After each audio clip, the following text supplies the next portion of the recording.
அல்ஹம்துலில்லாஹி ரப்பில் ஆலமீன் வஸ்ஸலாத்து வஸ்ஸலாமு அலா அஷ்ரஃபில் முர்சலீன் வ அலா ஆலிஹி வ அஸ்ஹாபிஹி அஜ்மஈன் அம்மா பஅத். யா அய்யுஹல்லதீன ஆமனு தக்குல்லாஹ ஹக்க துகாத்திஹ் வ லா தமூதுன்ன இல்லா வ அன்தும் முஸ்லிமூன். யா அய்யுஹன் நாஸ் இத்தகு ரப்பக்குமுல்லதீ ஹலககும் மின் நஃப்ஸின் வாஹிதா வ ஹலக மின்ஹா ஸௌஜஹா வ பத்த மின்ஹுமா ரிஜாலன் கதீரன் வ நிஸாஅ واتقوا الله الذي تساءلون به والارحام ان الله كان عليكم رقيبا.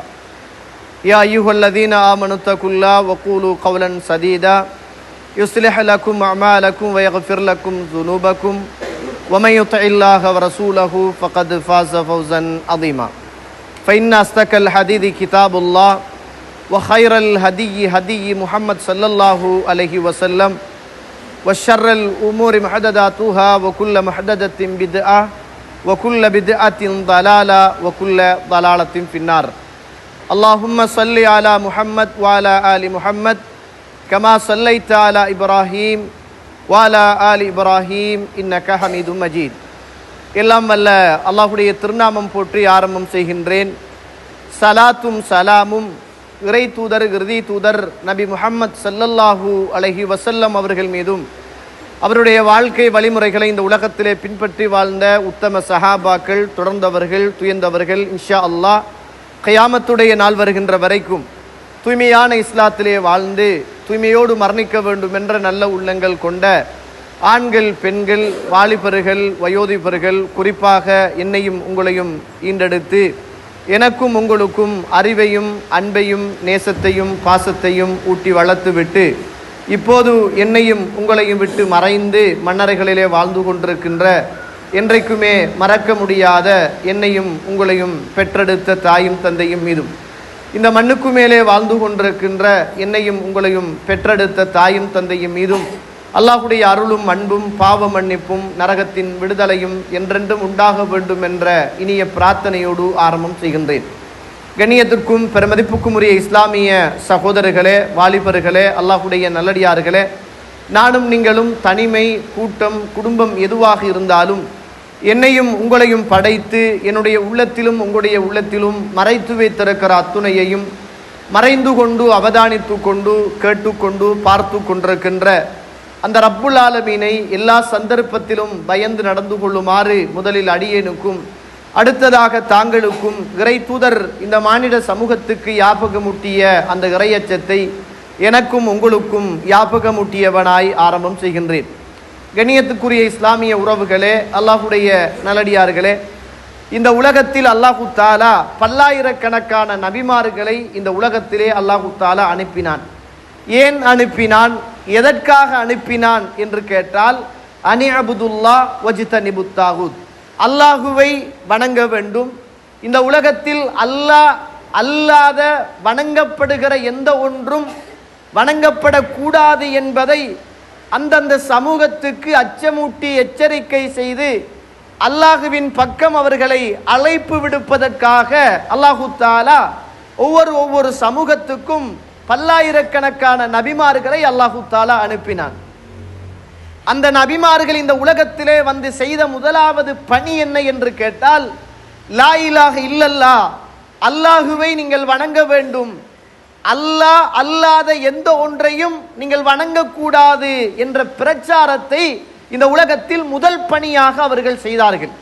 இரண்டாவது பணியாக இந்த உலகத்திலே நபிமார்கள் செய்தது, நீங்கள் எல்லாம் லா இலாஹ இல்லல்லாஹ் என்ற அந்த திருக்கலிமாவை உள்ளத்தாலும் உடலாலும் நீங்கள் ஏற்று அதை அமுல்படுத்துகிற போது முதலாவது கடமை நீங்கள் தொழுகையை நிறைவேற்ற வேண்டும் என்ற கட்டளையை அல்லாஹ் இந்த உலகத்தில் நபிமார்களின் ஊடாக அல்லாஹு தாலா இந்த சமூகத்துக்கு கொடுத்தான். அதனால தான் இந்த உலகத்தில் தொழுகை நடைபெறுகிற, தொழுகையை நிறைவேற்றுகின்ற ஒரு புனிதமான இடமாக இந்த உலகத்தில் நபிமார்கள் முதலாவதாக உருவாக்கி கொண்டது மஸ்ஜிதுகள் என்பதை நாம் வரலாறுகளிலே மறந்துவிட முடியாது. அதனால தான் முதல் மனிதர் ஆதம் அலைஹிஸ்ஸலாத்து வஸ்ஸலாம் அன்னவர்கள் இந்த உலகத்தில் நபியாக அனுப்பப்பட்ட போது இந்த உலகத்திலே உள்ள மனிதர்களுக்கெல்லாம் தந்தையாக இருந்த அந்த ஆதம் அலைஹிஸ்ஸலாத்து வஸ்ஸலாம் அல்லாஹ்வின் பக்கம் அந்த சமூகத்தை அழைப்பு விடுக்கிற நேரம், இரண்டாவது பணியாக இந்த உலகத்திலே உள்ள காபத்துல்லா என்று சொல்லுகிற அந்த பணியை அல்லாஹுடைய கட்டளை கொன்று அந்த மக்கமா நகரத்தில் அவர் கட்டினார் என்று சொல்லுகின்ற வரலாற்று செய்தியை நாங்கள் பார்க்கிறோம். அப்படியாக இருந்தால் இந்த உலகத்தில் நபிமார்கள் முதலாவது அல்லாஹுவை அழைத்த போது, இரண்டாவது அந்த அழைப்புக்கு விடை கொடுத்த அந்த மக்களுக்கு இரண்டாவதாக தொழுகையை நிலைநாட்டுமாறு சொன்னபோது, அந்த தொழுகையை நிலைநாட்டுவதற்காக இந்த உலகத்தில் உருவாக்கப்பட்ட முதலாவது இடம் அல்லாஹுடைய மஸ்ஜித் என்பதை மறந்துவிடக் கூடாது. இன்றைக்கும் நபிமார்களினால் இந்த உலகத்திலே கட்டப்பட்ட இடங்கள் அப்படி என்று நீங்கள் பார்த்தால் வேறு வேறு இந்த உலகத்திலே மனிதன் உருவாக்கி கொண்ட அதிசயம் என்று சொல்லுகிற சீன சுவர்களோ அல்லது தாஜ்மஹால்களோ அப்படிப்பட்டதற்கு அப்பால் அல்லாஹுடைய சின்னங்கள் இருக்கிறதே, அதைத்தான் இந்த உலகத்தில் நபிமார்கள் கட்டினார்கள். அதனால்தான் இந்த உலகத்திலே நபிமார்கள் கட்டிய பள்ளிவாசல் அப்படி என்று நீங்கள் பார்த்தால் உலகத்திலேயே 4 பள்ளிவாசல்களை நபிமார்கள் கட்டி இருக்கிறார்கள். அதிலே முதலாவது பள்ளிவாசல் இந்த உலகத்தில் நானும் நீங்களும் கண்ணுக்கு தெரிந்தோ தெரியாமலோ முன்னோக்கி தொழுகிற அந்த மஸ்ஜிதுல் ஹராம் என்று சொல்லுகிற அந்த காபத்துல்லாவை முதலாவது மனிதர் ஆதம் அலைஹிஸ்ஸலாத்து வஸ்ஸலாம், அதை தொடர்ந்து வந்த இப்ராஹிம் அலைஹிஸ்ஸலாத்து வஸ்ஸலாம், அவர் பெற்றெடுத்த அன்பு மகனார் இஸ்மாயில் அலைஹிஸ்ஸலாத்து வஸ்ஸலாம் அவர்கள் சேர்ந்து இந்த உலகத்தில் கட்டப்பட்ட முதலாவது இடம் மஸ்ஜித், அல்லாஹுடைய ஆலயம், அந்த காபத்துல்லா என்பதை நானும் நீங்களும் மறந்துவிடக் கூடாது. இரண்டாவது இந்த உலகத்தில் நபிமார்களினால் கட்டப்பட்ட மஸ்ஜித் அப்படி என்று பார்க்கிற போது இன்றைக்கும் பலஸ்தீனத்திலே சிறார்களும் சிறுவர்களும் யுவதிகளும் ஆண்களும் பெண்களும் ஒரு மஸ்ஜிதுக்காக போராடி கொண்டிருக்கிறார்களே, மஸ்ஜிதுல் அக்ஸா, பைத்துல் மக்தஸ் அல்லது பைத்துல் முகத்தஸ் என்று சொல்லுகிற அந்த புனிதமான பள்ளிவாசல் இந்த உலகத்தில் நபிமார்களினால் கட்டப்பட்ட பள்ளிவாசல். அன்றைக்கு வாழ்ந்த நபியின் ஊடாக அந்த பள்ளிவாசலை அன்றைக்கு இருந்த நபிமார்கள் கட்டிய மிக பிரதானமான பள்ளிவாசல் தான் சுலைமான் அலைஹிஸ்ஸலாத்து வஸ்ஸலாம் அவர்கள், ஜக்கரியா அலைஹிஸ்ஸலாத்து வஸ்ஸலாம் அவர்கள் அந்த பள்ளியில இருந்திருக்கிறார்கள், அதை பராமரித்திருக்கிறார்கள், அதை கட்டி இருக்கிறார்கள்.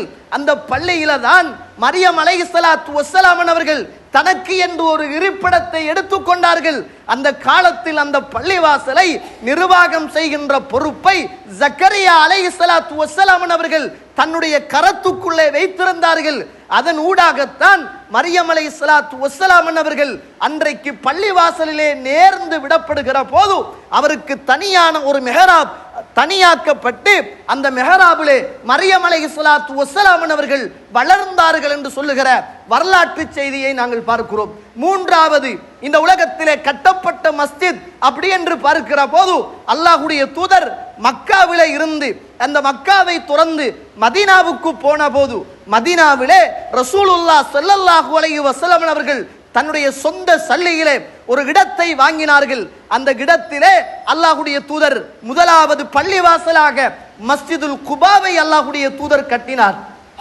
அதற்கு பிறகு ரசூலுல்லாஹ் ஸல்லல்லாஹு அலைஹி வஸல்லம் இன்றைக்கும் இருக்கிற இறை தூதர் அடங்கப்பட்ட புனிதமான பள்ளிவாசல் மஸ்ஜிது நபவி, இந்த பள்ளிவாசல் 4வது பள்ளிவாசலாக நபிமார்களின் ஊடாக கட்டப்பட்ட புனித ஸ்தலங்களாக இந்த உலகத்தில் இருப்பதை நாங்கள் பார்க்கிறோம். அதனால தான் அல்லாஹு தஆலா இந்த உலகத்தில் சில சின்னங்களை அல்லாஹு தஆலா வைத்திருக்கிறான்.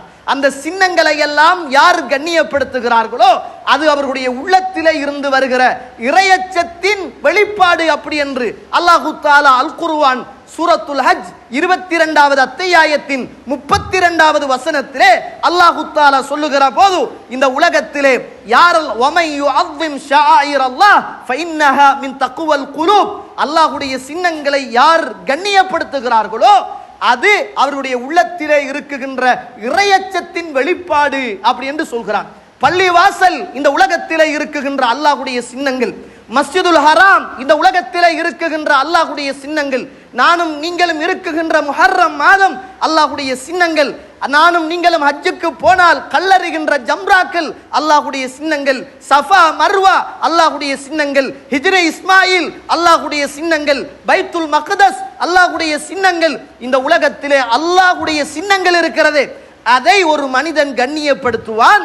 கண்ணியப்படுத்தினால் அது அவனுடைய உள்ளத்திலே இருக்குகிற இறையச்சத்தின் வெளிப்பாடு என்று அல் குர்ஆன் சொல்லுவதை பார்க்கிறோம்.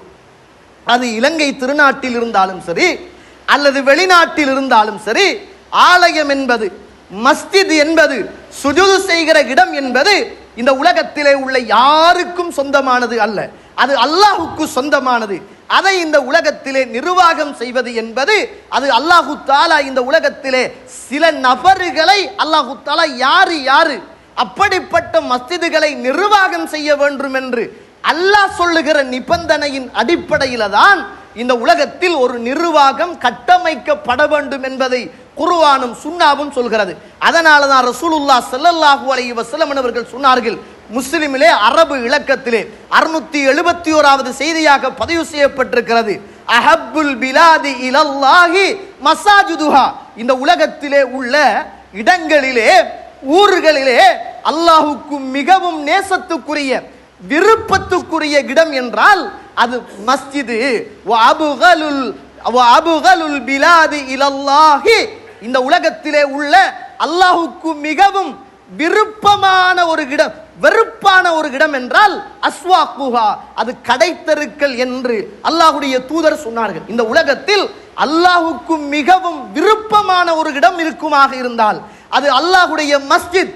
அல்லாஹுக்கு இந்த உலகத்தில் மிக வெறுப்பான ஒரு இடம் இருக்குமாக இருந்தால் அது அஸ்வாக்குஹா, அது கடை தெருக்கள் என்ற செய்தியை அல்லாஹ்வுடைய தூதர் ஸல்லல்லாஹு அலைஹி வஸல்லம் அவர்கள் சொல்லித் தருவதை பார்க்கிறோம். கண்ணியத்துக்குரிய இஸ்லாமிய உறவுகளே, அல்லாஹ்வுடைய நல்லடியார்களே, நாம் வாழுகின்ற இலங்கை திருநாட்டில் இறைவன் எங்களுக்கு தந்த மிகப்பெரிய இறைவனுடைய கண்ணியமான இடங்களில் ஒன்றுதான் இந்த மஸ்ஜிதுகள் என்பது.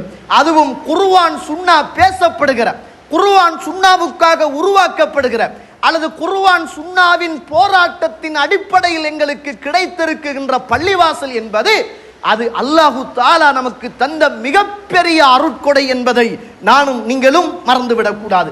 அப்படிப்பட்ட பள்ளிவாசல்களை இந்த மண்ணுக்கு மேலே நாங்கள் நிர்வாகம் செய்கிற போது நிர்வாகத்திலே உள்ளவர்கள் எப்படி நடந்து கொள்ள வேண்டும், யார் யார் அந்த நிர்வாகத்துக்கு வர வேண்டும், அந்த நிர்வாகத்தை சரியாக செய்தால் அவர்களுக்கு என்ன புண்ணியம், அந்த நிர்வாகத்தை அவர்கள் பிழையாக நடத்தினால் அவர்களுக்கு என்ன பாவம் என்பதையெல்லாம் குர்ஆனிலிருந்தும் சுன்னாவிலிருந்தும் நாம் போடுகிற சட்ட திட்டங்களுக்கு அப்பால், நாம் உருவாக்குகிற யாப்புகளுக்கு அப்பால் அல்லாஹு தஆலா சொல்லித் தருகிற சட்ட திட்டத்தின் அடிப்படையில் ஒரு மஸ்ஜிதை நிர்வாகம் செய்ய வேண்டிய பொறுப்பு இந்த உலகத்திலே உள்ள உறவுகளுக்கு இருக்கிறது என்பதை நானும் நீங்களும் மறந்துவிடக்கூடாது.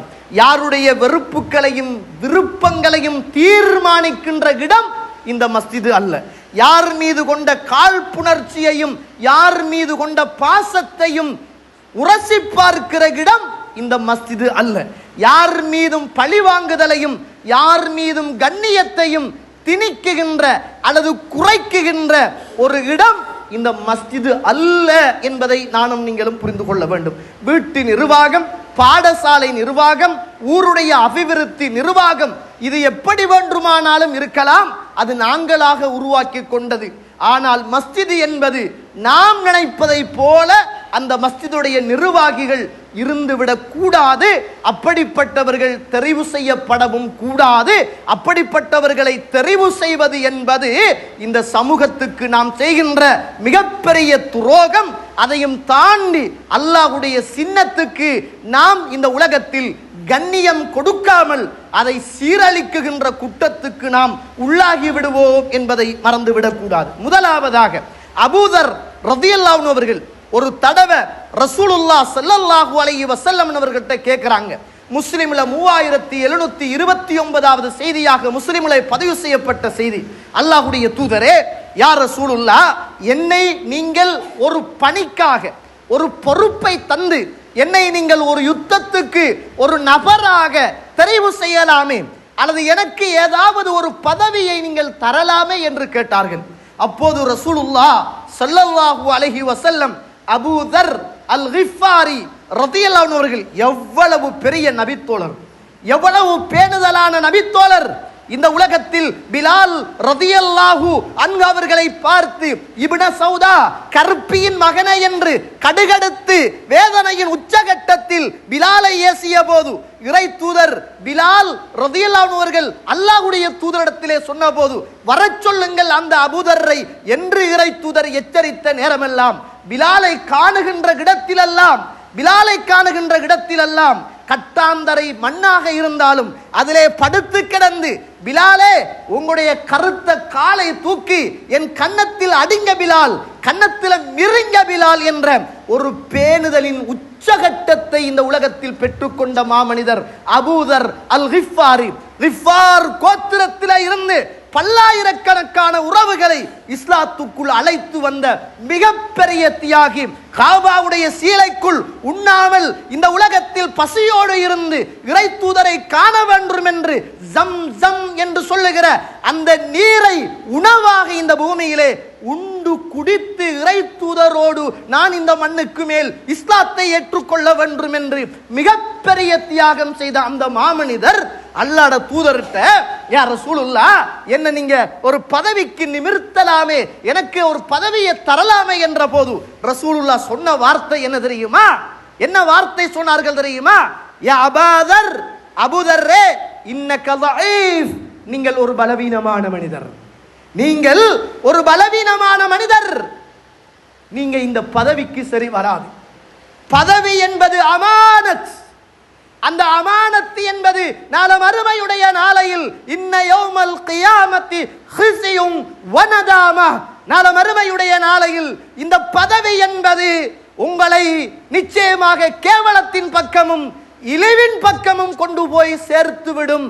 பதவியை நீங்கள் கேட்காதீர்கள் என்று அல்லாஹ்வுடைய தூதர் உயர்ந்த பண்பாட்டில் வளர்ந்த இறை தூதருடைய மடியில் இந்த மண்ணுக்கு மேலே தவழ்ந்த உச்சகட்ட பேணுதலாக இருந்த அந்த நபித்தோழருக்கு ரசூலுல்லாஹ் சொன்ன வார்த்தை என்ன தெரியுமா?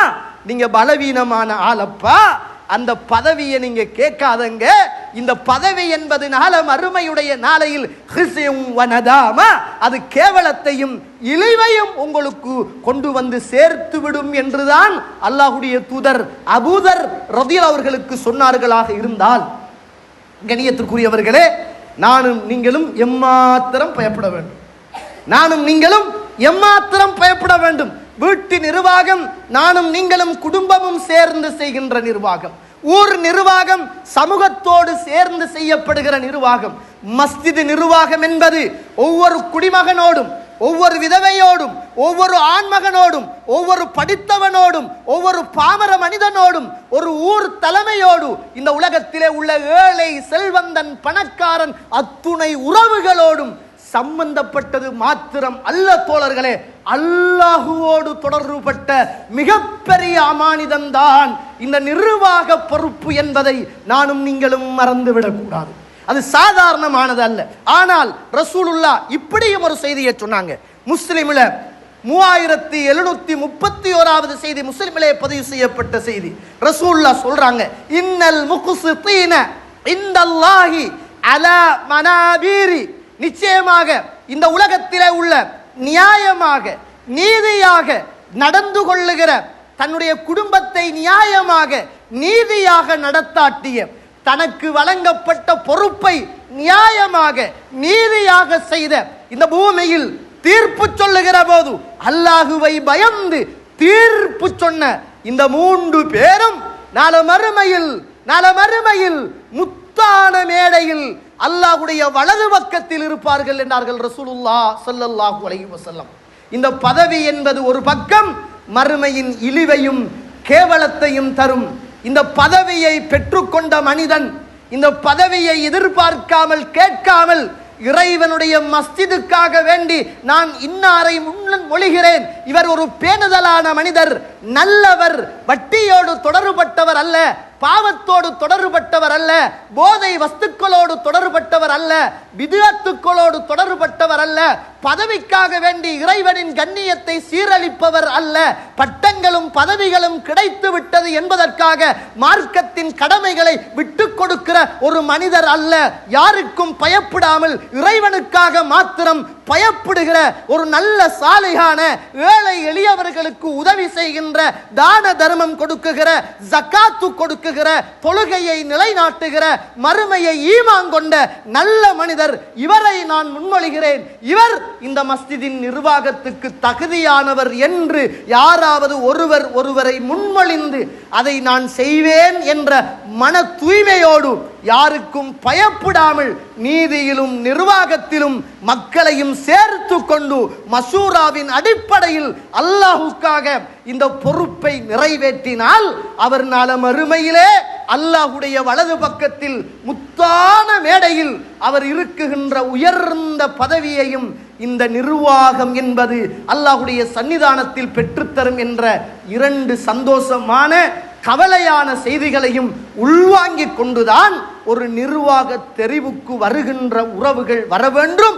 ஒருவரை நாம் இந்த பூமியிலே வாழுகிற போது ஒரு பதவிக்கு பரிந்துரை செய்ய வேண்டும், அதை ஆமோதிக்க வேண்டும், அல்லது அதை மறுத்து சொல்ல வேண்டிய தகுதியோடு நாம் இருந்து கொள்ள வேண்டும் என்பதை மறந்துவிடக் கூடாது. கண்ணியத்திற்குரிய இஸ்லாமிய உறவுகளே, அல்லாஹ்வுடைய நல்லடியார்களே, அடுத்தது இந்த நிர்வாகம் என்பது ஒரு தூய்மையான, ஒரு இஹ்லாஸான அடிப்படையில் இந்த உலகத்தில் வாழுகின்ற மனிதன் இதை பொறுப்பெடுக்க வேண்டிய மிகப்பெரிய பொறுப்பில் இருக்கிறான். அதை யாரு இஹ்லாஸ் இல்லை என்பதை யார் உணர்ந்து கொள்வார்? நான் உண்மையிலேயே ஒரு பலவீனமானவன், நான் ரகசியமாக பாவம் செய்கின்றவன், என்னை இந்த பதவியில் வைத்தால் இந்த பதவிக்கே ஒரு கேவலம், மஸ்ஜிதுக்கே இது ஒரு ஆபத், இந்த கொள்கைக்கே ஒரு இழுக்கு என்று நம் மனச்சாட்சிக்கு தெரியுமாக இருந்தால் நாம் ஒதுங்கி கொள்ள வேண்டும். இதில் இஹ்லாஸ் என்பது மிக முக்கியமானது என்பதை நானும் நீங்களும் மறந்துவிடக் கூடாது. இந்த உலகத்தில் இப்ராஹிம் அலைஹிஸ்ஸலாத்து வஸ்ஸலாம், ஆதம் அலைஹிஸ்ஸலாத்து வஸ்ஸலாம் அவர்கள் கட்டிய அந்த காபாவுடைய அந்த அஸ்திவாரத்திலே இருந்து இஸ்மாயில் அலைஹிஸ்ஸலாத்தை சேர்த்து கொண்டு அந்த காபாவை கட்டுகிறார். அல்லாஹு தஆலா அல் குர்ஆன் சூரத்துல் பக்கரா 2வது அத்தியாயம் 127வது வசனம், وَإِذْ يَرْفَعُ إِبْرَاهِيمُ الْقَوَاعِدَ مِنَ الْبَيْتِ وَإِسْمَاعِيلُ இஸ்மாயில் அலைஹிஸ்ஸலாத்து வஸ்ஸலாம், இப்ராஹிம் அலைஹிஸ்ஸலாத்து வஸ்ஸலாம் அல்லாஹ்வுடைய ஆலயம் மஸ்ஜித் அதை கட்டி அப்படியே ஃபவுண்டேஷனிலே இருந்து கட்டி உயர்த்தி அதை முடித்த போது, அந்த பள்ளிவாசலை கட்டி முடித்த போது ஒரு ஓரமாக அல்லாஹுக்காக கட்டிய பள்ளிவாசல், அல்லாஹ்வுடைய பள்ளிவாசல், இந்த உலகத்தில் தொழுதால் அங்கு தொழுவதை போல எங்குமே நன்மை கிடைக்காது என்ற அந்த உயர்ந்த அந்த மஸ்ஜிதை இறைவனுக்காக இறை தூதர்கள் இஹ்லாஸை விடவும் அவங்கள்ட்ட வேற என்ன இருக்கும்? பாவத்தில இருந்து பாதுகாக்கப்பட்டவர்கள், சுவர்க்கவாதிகள், அல்லாஹ்வுடைய நண்பர் கலீலுல்லாஹ். இந்த உலகத்தில் என்ன துன்பம் துயரம் வந்த போதும் ஹஸ்புனல்லாஹு வ நிஅமல் வக்கீல் என்று எல்லா துன்பங்களையும் துயரங்களையும் அல்லாஹ்விடத்தில் முழுக்க பொறுப்பு சாட்டியவர். அல்லாஹுக்காக வேண்டி இந்த உலகத்தில் தான் பெத்த பிள்ளையை அறுக்க முன்வந்தவர், தான் கட்டி அன்போடு இரக்கத்தோடு வாழ்ந்த அன்பு மனைவியை எந்த விதமான உதவியும் அடிப்படை வசதியும் இல்லாத, உணவு இல்லாத, மனித சஞ்சாரம் இல்லாத ஒரு கட்டாந்தரை மண்ணிலே அல்லாஹ்வுடைய கட்டளைக்காக மாத்திரம் விட்டு போன அந்த உத்தமர் இப்ராஹிம் அலைஹிஸ்ஸலாம் அல்லாஹ்வுடைய பள்ளிவாசலை கட்டியதற்கு பிறகு இஸ்மாயில் அலைஹிஸ்ஸலாத்தையும் சேர்த்து கொண்டு ஒரு ஓரமாக போய் அவர் சொன்ன வார்த்தை என்ன தெரியுமா? ரப்பனா வ தகப்பல் மின்னா இன்னக அந்தஸ் ஸமீஉல் அலீம். யா அல்லாஹ், உனக்காக காபாவை கட்டிட்டேன், உன்னுடைய கட்டளையின் அடிப்படையில் கட்டிட்டேன், நீ சொன்ன மாதிரி கட்டிட்டேன். யா ரப்பே ரப்பனா தகப்பல் மின்னா, நான் கட்டிய இந்த காபாவை, நான் செய்த இந்த பணியை என்னிடத்திலே இருந்து, என் மகனிடத்திலே இருந்து நீ ஏற்றுக்கொள்வாயாக என்ற பிரார்த்தனையை தான் இந்த மண்ணுக்கு மேலே உச்சகட்டத்தின் இஹ்லாஸோடு வாழ்ந்த இப்ராஹிம் அலைஹிஸ்ஸலாம் செய்தார் என்பதை மறந்துவிடக் கூடாது. அல்லாஹ்வுடைய தூதர் மக்காவிலே இருந்து விரட்டப்படுகிறார், மதீனாவுல போய் மஸ்ஜிதுல் குபாவை உருவாக்குறார், மதீனாவிலே மஸ்ஜிது நபவியை உருவாக்குறார்கள். மக்காவிலே இருந்து விரட்டப்பட்டு 8 வருஷம் கழித்து மீண்டும் மக்காவுடைய நிர்வாகம் அல்லாஹ்வுடைய தூதருடைய கையிலே கிடைக்கிறது, ரசூலுல்லாஹ்வுடைய கையிலே கிடைக்கிறது. அல்லாஹ்வுடைய பள்ளிவாசலை நிர்வாகம் செய்கின்ற மிகப்பெரிய பொறுப்பு இறை தூதருடைய கையிலே கிடைக்கிறது. அந்த நேரத்தில் மரணத்துக்கு முன்னர் இறங்கிய சூறாக்களில் ஒரு சூரா தான் இதா ஜா நஸ்ருல்லாஹி வல் ஃபத்ஹ் வராய்தன் நாஸ யதுகுலூன ஃபீ தீனில்லாஹி அஃப்வாஜா ஃபஸப்பிஹ் பிஹம்தி ரப்பிக வஸ்தக்ஃபிருஹ் இன்னஹு கான தவ்வாபா. இந்த சூரா இறங்குகிறது. ஆயிஷா ரலியல்லாஹு அன்ஹா அவர்கள் கேட்கிறார்கள். புகாரியில 4968வது செய்தி, புகாரியிலே பதிவு செய்யப்பட்ட செய்தி. யா ரசூலுல்லாஹ், அல்லாஹ்வுடைய தூதரே, இந்த சூரா இறங்கியதற்கு பிறகு எப்ப பார்த்தாலும் ருக்குயிலும் எப்ப பார்த்தாலும் சுஜூதிலும் சுப்ஹானக அல்லாஹும்ம ரப்பனா வ பிஹம்திக் அல்லாஹும்ம ஃபிர்லி சுப்ஹானக அல்லாஹும்ம ரப்பனா வ பிஹம்திக் அல்லாஹும்ம ஃபிர்லி என்றே ஓதுகிறீர்களே யா ரசூலுல்லாஹ், ஏன் என்ன காரணம் என்று கேட்டார்கள். ரசூலுல்லாஹ் சொன்னார்கள், ஆயிஷா அம்மா, அல்லாஹ்வுக்கான பணிகள், அல்லாஹ்வுக்கான எல்லா பணிகளும் முடிந்து விட்டது.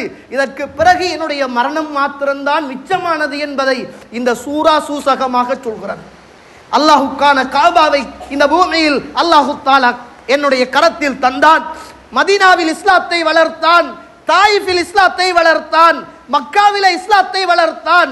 ஒரு நபரோடு இந்த மக்காவில இருந்து தன்னம் தனியாக நான் போனவன், அபூபக்கரோடு போனவன். ஹஜ்ஜுக்காக வருகிற போது 1.5 லட்சத்துக்கு மேற்பட்ட சஹாபாக்களோடு அல்லாஹ்வுடைய தூதர் தன்னுடைய இறுதி ஹஜ்ஜை செய்கிறார்கள். அந்த மண்ணுடைய வெற்றியெல்லாம் கிடைத்ததற்கு பிறகு இதுக்கு மேல உங்களுக்கு இந்த மண்ணுல வேலை இல்லை, இதுக்கு மேல நீங்க எங்கள்கிட்ட தான் வரப்போறீர்கள் என்ற செய்தியைத்தான் இந்த இதா ஜா நஸ்ருல்லாஹி வல் ஃபத்ஹ், வெற்றி, அப்படியே மக்கள் சாறை சாறையாக இஸ்லாத்துக்குள் வருவதை நீங்கள் காணுகிற போது ஃபஸப்பிஹ், அல்லாஹ்வை நீங்கள் சுப்ஹானல்லாஹ் சொல்ல வேண்டும்.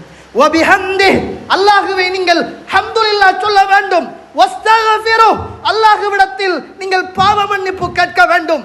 போராட்டம் நடந்த ஒரு பள்ளிவாசல், பல வழக்குகளை உறவுகள் சந்தித்தவர்கள், பல லட்சங்களை இந்த மஸ்ஜிதுக்காக வேண்டி பல உறவுகள் தியாகம் செய்தவர்கள். அல்ஹம்துலில்லாஹ் சும்ம அல்ஹம்துலில்லாஹ், அல்ஹம்துலில்லாஹ் சும்ம அல்ஹம்துலில்லாஹ். சத்தியத்துக்கு இறைவன் வெற்றியை தந்தான். எங்களுடைய இந்த மூளையோ, எங்களுடைய பொருளாதாரமோ, எங்களுடைய தியாகமோ அல்ல, அல்லாஹ் அவனுடைய வேலைக்காரனாக எங்களை பயன்படுத்தினான். அதனால் அல்லாஹ் வெற்றியை தந்தான். வெற்றியை தந்த ரப்புல் ஆலமீன் மிக விரைவில் மிக கம்பீரமான அழகான ஒரு மஸ்ஜிதையும் அல்லாஹு தஆலா எங்களுக்கு கட்டித் தருகிறான். இந்த நேரத்தில் நிர்வாகியாக வருகிறவருக்கும் நிர்வாகியாக இருக்கிறவருக்கும் மிகப்பெரிய ஒரு வரலாற்று செய்தி என்ன தெரியுமா? இஹ்லாஸ், இறையச்சம், பிரார்த்தனை. இஹ்லாஸ், இறையச்சம், பிரார்த்தனை. ரசூலுல்லாஹ் எல்லாவற்றையும் முடித்துக்கொண்டு சுவர்க்கவாதி, முன்பின் பாவம் மன்னிக்கப்பட்டவர், சுஜூதிலும் ருக்குயிலும் அந்த சூராவில் சொன்னதை போல சுப்ஹானக அல்லாஹும்ம ரப்பனா வ பிஹம்திக் அல்லாஹும்ம ஃபிர்லி, யா அல்லாஹ் என்ற பாவத்தை மன்னி யா அல்லாஹ், நீ தூய்மையானவன் யா அல்லாஹ், எல்லா புகழும் உனக்குத்தா யா அல்லாஹ் என்ற பாவத்தை மன்னி யா அல்லாஹ் என்று ருக்குயிலும் சுஜூதிலும் அல்லாஹ்வுடைய தூதர் கேட்டார்கள் என்பது ஒவ்வொரு நிர்வாகிகளும் உள்ளத்தில் ஆழமாக பதிவு செய்து கொண்டுதான் இந்த பொறுப்புக்கும் வர வேண்டும். இந்த பொறுப்புல இருந்தவர்களும் போக வேண்டும். நாங்க எப்படி செஞ்சோம், நாங்க அப்படி செஞ்சோம், நாங்க அதை சமாளிச்சோம், இந்த கதைக்கே வேலை இல்லை தோழர்களே. இது அல்லாஹ் எங்களை அவனுடைய வேலைக்காரனாக தெரிவு செய்தான். அல்ஹம்துலில்லாஹ், முடிந்த வரைக்கும் அவனுக்காக செய்தோம் என்பது மிக முக்கியமான வரலாற்று செய்தி என்பதை நானும் நீங்களும் மறந்துவிடக் கூடாது. கண்ணியத்துக்குரிய இஸ்லாமிய உறவுகளே, அல்லாஹ்வுடைய நல்லடியார்களே, இறுதியாக இந்த நிர்வாக சபைக்கு வரக்கூடியவர்கள் எப்படிப்பட்ட தகுதியுடையவர்களாக இருக்க வேண்டும் என்பதை குர்ஆனும் சுன்னாவும் சொல்கிறது. அந்த தகுதி நமக்கிட்ட இருக்குமாக இருந்தால் அதை தலைக்கு மேல் வைத்து இந்த பொறுப்பை நாம் செய்ய வேண்டும். அந்த தகுதி நமக்கு இல்லை, நம்ம தெரிவு செய்கிறவர்கிட்டையும் அந்த தகுதி இல்லை என்று நம்முடைய மனச்சாட்சி சொல்லுமாக இருந்தால் அப்படிப்பட்ட யாரையும் இந்த மஸ்ஜிதுக்காக வேண்டி நாம் தெரிவு செய்து அந்த பாவத்திலும் பங்குதாரர்களாக மாறிவிடக் கூடாது என்பதை அறிந்து தெரிந்து நல்லவர்களாக வாழ்ந்து மரணிப்பதற்கு அல்லாஹ் எனக்கும் உங்களுக்கும் துணை செய்வானாக. அல்ஹம்துலில்லாஹி ரப்பில் ஆலமீன், வஸ்ஸலாத்து வஸ்ஸலாமு அலா அஷ்ரஃபில் முர்ஸலீன் வ அலா ஆலிஹி வ அஸ்ஹாபிஹி அஜ்மஈன், அம்மா பஅத். கண்ணியத்துக்குரிய இஸ்லாமிய உறவுகளே, அல்லாஹ்வுடைய நல்லடியார்களே, நாம் இன்ஷா அல்லாஹ் எதிர் வருகின்ற வாரம் இந்த பள்ளிவாசலுக்கான ஒரு புதிய நிர்வாக சபையை தெரிவு செய்கின்ற ஒரு கட்டத்திலே இருக்கிறோம். இப்போது இந்த பள்ளிவாசலுக்கு நிர்வாக தெரிவு செய்யப்படுகிற போது நிர்வாகிகளாக வரக்கூடியவர்கள் எப்படியான குணாதிசயங்கள், எப்படியான பண்புள்ளவர்களாக இருக்க வேண்டும் என்பதை குர்ஆனிடத்தில் கேட்டு பார்த்தால், அல் குர்ஆன் சூரத்து தௌபா 9வது அத்தியாயம் 18வது வசனம் இப்படி பேசுகிறது. இன்னமா யஅமுரு மசாஜிதல்லாஹ் மன் ஆமன பில்லாஹ். அல்லாஹ்வுடைய பள்ளிவாசலை நிர்வாகம் செய்யக்கூடியவர் யாராக இருக்க வேண்டும் என்றால், மன் ஆமன பில்லாஹி வல் யௌமில் ஆகிர், அவர் அல்லாஹுவை ஈமான் கொண்டிருக்க வேண்டும். இரண்டாவதாக அவர் மறுமை நாளை நம்பி இருக்க வேண்டும். இந்த உலகத்தில் நிர்வாகத்துக்கு தெரிவு செய்யப்படுகிற மனிதருடைய முதலாவது நிபந்தனை அல்லாஹுவை ஏற்றிருக்க வேண்டும். அடுத்ததாக மறுமையுடைய நாளை அவர் நம்பி இருக்க வேண்டும். இது சாதாரண விஷயம் அல்ல தோழர்களே.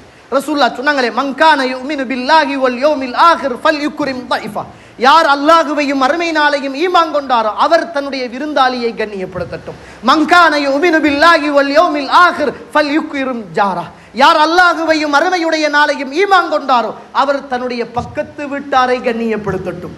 பக்கத்து வீட்டாரை கண்ணியப்படுத்தினவன் தான் அல்லாஹுடைய மஸ்ஜிதை இந்த மண்ணுக்கு மேலே கண்ணியப்படுத்துவான். விருந்தாளியை கண்ணியப்படுத்தியவன் தான் அல்லாஹுடைய மஸ்ஜிதை கண்ணியப்படுத்துவான். அல்லாஹுவை இந்த உலகத்தில் ஈமான் கொண்டவன் தான் அல்லாஹுடைய மஸ்ஜிதை இந்த உலகத்தில் அல்லாஹுக்காக செய்வான். மறுமையுடைய பயம் உள்ளவன், மறுமையில் நான் எழுப்பப்படுவேனே என்ற அந்த பயம் உள்ள மனிதன் தான் நான் ஒரு முன்மாதிரியாக இருக்க வேண்டும், நான் பள்ளிவாசலுடைய தலைவர், நான் பள்ளிவாசலுடைய ஒரு காரியதரிசி, நான் பள்ளிவாசலுடைய பொருளாளர், அல்லாஹ் நாளை மறுமையில் என்னை எழுப்புவான், என்னை விசாரிப்பான். நான் செய்த பாவம் ஒரு பக்கம், நான் குடும்பத்தில் விட்ட தவறுகள் ஒரு பக்கம், இந்த சமூகத்துக்கு செய்கின்ற அநியாயம் துரோகம் ஒரு பக்கம், நான் தனிமையில் செய்த பாவத்தை அல்லாஹ் மன்னிக்கலாம். இந்த சமூகத்துக்கான மிகப்பெரிய பொறுப்பு இந்த மஸ்ஜித். இதுல நான் ஓட்டைய விட்டா, கோட்டை விட்டா, அநியாயம் செய்தா என்ற கோப தாபத்தின் அடிப்படையில் யாரையாவது பழி வாங்க நினைத்தால் அல்லது மார்க்கத்துக்கு முரணான காரியங்களிலே இறைவன் தந்த இந்த பதவியை எடுத்துக்கொண்டு போய் நான் செய்தால் நாளும் அருமையில் நான் நிம்மதியாக வாழ முடியாது என்ற பய உணர்வுள்ள மனிதன்தான் இந்த நிர்வாகத்துக்கு தகுதி உள்ளவன் என்பதை மறந்துவிடக்கூடாது. கண்ணியத்துக்குரிய இஸ்லாமிய உறவுகளே, நம்மெல்லாம் நிர்வாக சபையில தலைவராக, செயலாளராக, பொருளாளராக, உறுப்பினராக வந்த உடனே இந்த ஊர்ல நிறைய இடத்துல நம்மளோட பேர்களை சொல்லுவாங்க. அதுவும் குறிப்பாக மார்க்கத்துக்கு உட்பட்ட நிகழ்ச்சியிலும் நம்மளை அழைப்பாங்க, மார்க்கத்துக்கு முரணான நிகழ்ச்சியிலும் நம்மளை அழைப்பாங்க. காரணம், உங்களுக்கு கிடைத்த கண்ணியம் அல்ல, அல்லாஹ்வுடைய மாளிகையை நிர்வாகம் செய்ய நீங்கள் வந்தீர்கள் என்ற ஒரே ஒரு காரணத்திற்காக கிடைத்த கண்ணியம். அதை கொண்டு போய் நீங்க விதத்தான சபைகள்ல மாலையை போட்டுக்குட்டு, அல்லாஹ்வுக்கு முரணான காரியத்துல மாலையை போட்டுக்குட்டு, ஊர்ல நடக்கிற மியூசிக் ஷோவுல மாலையை போட்டுக்குட்டு, பள்ளியுடைய சொத்தை அல்லாஹ்வுக்கு முரணான விதத்தான சிறுக்கான காரியத்துக்கு மற்றவர்களுக்கு கொடுக்குகின்ற இப்படிப்பட்ட இறைவனுக்கு செய்கின்ற துரோகம் எந்த ஒரு நிர்வாகியும் செய்துவிடக்கூடாது, எந்த ஒரு நிர்வாகியும் செய்யக்கூடாது. பதவி வந்தவுடனே பித்அத்து விளங்காது, எஜஸ்ட் பண்ண ஆரம்பிப்பாங்க. இந்த பள்ளிக்கு நிறைய சொத்துக்கள் இருக்கும், அதை பித்அத்துவாதி கேட்பான். அப்பதான் அடுத்த முறை நம்ம தலைவராக இருக்கலாம், நிர்வாகத்தில் இருக்கலாம் என்ற சிந்தனைகளுக்கு அப்பால் இது அல்லாஹ்வுடைய மாளிகை, அல்லாஹுவை ஈமான் கொண்டவன், மறுமை நாளை நம்பியவன், அவன் சொன்ன அடிப்படையில் இந்த நிர்வாக சபையை நான் கொண்டு போய் சேர்க்க வேண்டும். இல்லை என்றால் சூரத்து நிசா 4வது அத்தியாயம் 140வது வசனம், வகத் அன்ஸல அலைக்கும் ஃபில் கிதாப், இந்த வேதத்தில் எல்லாமே இறக்கி அருளப்பட்டிருக்கிறது. அன் இதா சமிஅத்தும் ஆயாத்தில்லா, அல்லாஹ்வுடைய வசனம் இந்த பூமியிலே பரிகாசம் செய்யப்படுவதை கேட்டால், யுஸ்தஹுஸு பிஹா வ யுக்ஃபர் பிஹா, அல்லது பரிகாசம் செய்யப்படுவதையோ அல்லது மறுக்கப்படுவதையோ கேட்டால், ஃபலா தக்உது மஅஹும், அந்த இடத்திலே நீங்கள் போய் உட்காரக்கூடாது. அந்த இடத்திலே நீங்கள் மாலையை போட்டுட்டு, கண்ணாடியை போட்டுட்டு, ட்ரௌசரை போட்டுட்டு, ஷர்ட்டை போட்டுட்டு, இது இந்த ஊர்ல உள்ள நல்ல நிகழ்வுகள், அது பித்அத்து பரவாயில்லை, நம்ம என்ன செய்ய தலைவர்னா அட்ஜஸ்ட் பண்ணத்தான் வேணும் என்ற சிந்தனையோடு அல்லாஹுக்காக இந்த மஸ்ஜிதுடைய நிர்வாகிகளாக எந்த ஒரு இப்படிப்பட்ட கண்ணியத்தை எதிர்பார்த்த மனிதர்களும் நிர்வாக சபைக்கு வந்துடக்கூடாது. அதையும் தாண்டி வருவீர்களாக இருந்தால் ரசூலுல்லாஹ் சொன்னாங்களே அபூதருக்கு பார்த்து, நிச்சயமாக மறுமையுடைய நாளையில் கேவலத்தையும் இழிவையும் உங்களுக்கு கொண்டு வந்து சேர்க்கும் என்பதை மறந்துவிடக்கூடாது. நியாயமாக நீதியாக இறைவனை பயந்து நடந்தால் நீங்கள் அல்லாஹ்வுடைய அந்த வெளிச்சத்தில் இறைவனுக்கு வலது பக்கத்தில் நீங்கள் இருப்பீர்கள் என்ற செய்தியையும் மறந்துவிடக்கூடாது. அல்லாஹு தஆலா நாலாவதாக ஒரு செய்தியை சொல்றான். முதலாவது செய்தி அல்லாஹுவை நம்ப வேண்டும். இரண்டாவது தகுதி மறுமை நாளை ஈமான் கொண்டிருக்க வேண்டும்.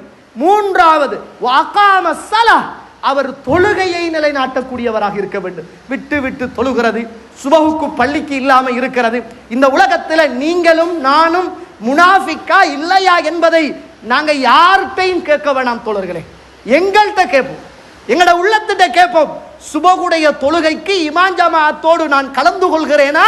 அல்ஹம்துலில்லாஹ், முனாஃபிக்குடைய பட்டியல்ல நான் இல்லை. சுபகுடைய தொழுகைக்கு என்னால் கலந்து கொள்வது கஷ்டமாக சிரமமாக இருக்கிறதா? புரிந்து கொள்ளுங்கள், நான் முனாஃபிக்குடைய பட்டியலில் இருக்கிறேன். இப்படிப்பட்ட எந்த மனிதனும் இந்த மஸ்ஜிதுக்கு நிர்வாகத்துக்கு தகுதியானவர் அல்ல. வஅகாம ஸலாஹ், இன்பத்திலோ துன்பத்திலோ கஷ்டத்திலோ நஷ்டத்திலோ எல்லா சந்தர்ப்பத்திலும் தொழுகையை நிலைநாட்டக்கூடியவராக இருக்க வேண்டும். இன்ன ஸலாத்த தன்ஹா அனில் ஃபஹ்ஷாஇ வல் முன்கர், தொழுகை என்பது மானக்கேடான வெறுக்கத்தக்க காரியத்தில் இருந்து உங்களை பாதுகாக்கும்.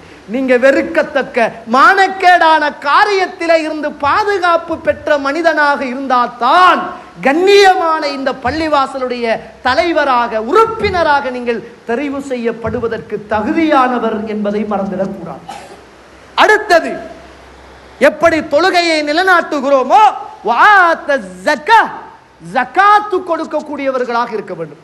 உங்களோட சொந்த பணத்தை அல்லாஹ்வுடைய கட்டளை இந்த உலகத்தில் 8 கூட்டத்தை அல்லாஹ் வச்சிருக்கிறானே, ஃபகீர், மிஸ்கீன், முஅல்லஃபத்துல் குலூப், ஃபீ சபீலில்லாஹ், காரிமீன், கடனாளிகள், அல்லாஹ்வுடைய பாதையிலே போராடுறவர்கள், ஏழைகள், அனாதைகள், விதவைகள், இப்படி ஒரு 8 கூட்டத்தை அல்லாஹ் வச்சிருக்கிறானே. அந்த 8 கூட்டத்துக்கு நீங்க உழைத்த, நீங்க வேர்வை சிந்திய உங்களோட சொந்த பொருளாதாரத்தை அள்ளி அள்ளி கணக்கு பார்த்து 100க்கு 2.5% ஜகாத்து கொடுக்கிற தகுதி உள்ள மனிதனாக நீங்க இருந்தாதான் பள்ளிவாசலுடைய சொத்தை பொக்கட்டில் போட மாட்டான். ஏழைக்கு கொடுத்து பழகினவன், விதவைக்கு கொடுத்து பழகினவன், கடனாளிக்கு கொடுத்து பழகினவன், தந்த சொத்தை அல்லாஹ்வுடைய கட்டளைக்காக வேண்டி 8 கூட்டத்துக்கும் கொடுத்து கொடுத்து கொடுத்து பழையவன் பொருளாளரா வந்தா, தலைவரா வந்தா, செயலாளரா வந்தா, இந்த சொத்துக்கள் எல்லாம் கையில வார நேரம் அதை வச்சு பிசினஸ் பண்ண மாட்டான், அதை பொக்கெட்டில் போட மாட்டான், அதை எடுத்து கடன் கொடுக்க மாட்டான், அதை எடுத்து தான் யூஸ் பண்ண மாட்டான். அல்லாஹ்வுடைய சொத்தை அவன் பாதுகாப்பான். நிர்வாகத்துக்கு வரக்கூடியவர்கள் ஜகாத்து கொடுக்கக்கூடியவராக இருக்க வேண்டும். வலம் யஹ்ஷா இல்லல்லாஹ், அடுத்த நிபந்தனை அல்லாஹுவை தவிர யாருக்கும் பயப்படக்கூடாது. உசுறு போற கட்டம் வந்தாலும் நான் நிர்வாகம், அல்லாஹ்வுடைய மாளிகைக்கு பொறுப்புதாரி, என்ன நடந்தாலும் பரவாயில்லை, இது மார்க்கத்துக்கு முரண், நான் வரமாட்டேன். இது பித்அத்தான காரியத்துக்கு எங்கட மஸ்ஜிதுடைய இந்த கிரவுண்டை கேட்கிறாங்க, ஒரு மியூசிக்கல் ஷோவுக்கு கேட்கிறாங்க, ஊருடைய ஒத்துமைக்கு கேட்கிறாங்க, நாங்க கொடுத்துடுவோம். வலம் யஹ்ஷ இல்லல்லாஹ், அல்லாஹ்வை மட்டும்தான் நான் பயப்படுவேன், வேற எவரையும் நான் பயப்பட மாட்டேன். நிர்வாகிக்கு இருக்க வேண்டிய மிக பிரதானமான தகமையை நாம் போட்ட தகமை அல்ல. அல் குர்ஆன் சூரத்து தௌபா 9வது அத்தியாயம் 18வது வசனம், இந்த 5 நிபந்தனையும் உள்ளவர்கள் தான் இந்த மஸ்ஜிதுடைய நிர்வாகிகளாக இருக்க முடியும் என்ற அந்த செய்தியை நானும் நீங்களும் புரிந்து கொள்ள வேண்டும். கண்ணியத்துக்குரியவர்களே, அல்லாஹ்வுடைய நல்லடியார்கள், சில நேரம் வேலை செய்யறதுக்காக வேண்டி ஊர்ல தனவந்தர்கள் இருப்பாங்க, பணக்காரர்கள் இருப்பாங்க, சாதாரண தர மக்கள் இருப்பாங்க, பேணுதலானவர்கள் இருப்பாங்க. எல்லாரும் சேர்த்த எல்லாருடைய மசூராக்களையும் எடுத்து அல்லாஹ்வுடைய கட்டளையின் அடிப்படையில் யாருக்கும் பயப்படாத, அல்லாஹுக்கு மாத்திரம் பயப்படக்கூடிய மறுமை நாளை நம்பிய அல்லாஹுவை ஈமான் கொண்ட ஜகாத்து கொடுக்கக்கூடிய தொழக்கூடிய இந்த பண்புகள் உள்ளவர்கள் தான் இந்த நிர்வாகத்துக்கு தெரிவு செய்யப்பட வேண்டும். அப்படியானவர்கள் தான் இந்த பதவியை எடுக்க வேண்டும். பயத்தில் நல்லவங்க எடுக்காமலும் போயிடக்கூடாது. பயத்தில் நல்லவங்க எடுக்காமலும் போனீங்களாக இருந்தால் நீங்களும் ஒரு கட்டத்தில் குற்றவாளிகளாக வருவீர்கள். காரணம், நல்ல நீங்க தகுதியான நீங்க பயத்தில் விட்டுட்டு போயிட்டீங்கன்னா கெட்டவன் வந்து பதவியில குந்திட்டான் என்றால் இந்த பள்ளிவாசல், இந்த ஊர், இந்த சமூகம், இந்த பொருளாதாரம் நாளை கேள்விக்குறியாகிடும். அதனால நல்லவங்க வந்து இந்த பதவியை செய்து இந்த சமூகத்துக்கு தாவாவை செய்து அல்லாஹுவை படித்து கொடுத்து தாவாவுடைய இந்த விஷயத்தை இந்த சமூகத்துக்கு கொண்டு போய் ஷிர்க்குகளையும் பித்அத்துகளையும் ஒழிப்பது என்பது மிக அவசியமான கடமை என்பதை மறந்து விடாமல், இறுதியாக தோழர்களே, இந்த பள்ளியில் கடமை செய்கின்ற அல்லாஹுவை இந்த எந்த நேரமும் அழைக்கின்ற முஅஸ்ஸின், அல்லாஹுடைய மாளிகையில் 24 மணித்தியாலமும் நின்று பணிபுரிகின்ற அந்த மௌலவி, அவர்களை கண்ணியப்படுத்துகின்ற, அவர்களுடைய தனிப்பட்ட வாழ்க்கையில நம்மளால முடிந்த உதவிகளை செய்து அவர்களையும் நல்ல முறையில் பராமரிக்குகின்ற நல்ல தலை சிறந்த பண்புள்ள மனிதர்கள் இந்த பள்ளிவாசலுடைய நிர்வாகிகளாக இன்ஷா அல்லாஹ் தெரிவு செய்யப்பட வேண்டும். இங்க இருக்கிற எல்லாருக்கும் இறுதியாக ஒரு செய்தியை சொல்லி நான் நிறைவு செய்கிறேன். நீங்க கட்டாயம் அல்லாஹ் கிட்ட துஆ கேளுங்க. யா அல்லாஹ், இது உன்னுடைய மாளிகை, இந்த மாளிகைக்கு நல்லவங்களை கொண்டு தந்துடு, நல்லவங்களை கொண்டு தந்துடு, நல்ல பொறுப்பாக இருந்து செய்யக்கூடிய மக்களை இந்த மாளிகையுடைய நிர்வாகிகளாக ஆக்கிடு. அதுல இன்னும் ஒரு செய்தி, பழைய நல்ல அனுபவசாலிகளும் புதிய சில உறவுகளும் சேர்ந்துதான் இந்த நிர்வாகத்தை கொண்டு போனால் அது சிறப்பாக இருக்கும் என்பதை புரிந்து கொண்டு, கண்ணியத்துக்குரியவர்களே, அல்லாஹ்வுடைய நல்லடியார்களே, அப்படிப்பட்ட நல்ல நிர்வாகிகள் தெரிவு செய்யப்பட்டு கட்டப்படுகிற பள்ளிவாசலும் அதே போன்று இந்த ஊருடைய ஏகத்துவத்துடைய எழுச்சியையும் அல்லாஹு தாலா உங்கள் ஊடாக இதுவரைக்கும் செய்த உறவுகளை அல்லாஹு தாலா பொருந்திக் கொண்டு இதற்கு பிறகு இந்த பதவிக்கு வரக்கூடியவர்களையும் அல்லாஹு தாலா நல்ல சிறந்தவர்களாக ஆக்கி அருள் புரிவானாக. வாஹிரு தஅவானா அல்ஹம்துலில்லாஹி ரப்பில் ஆலமீன்.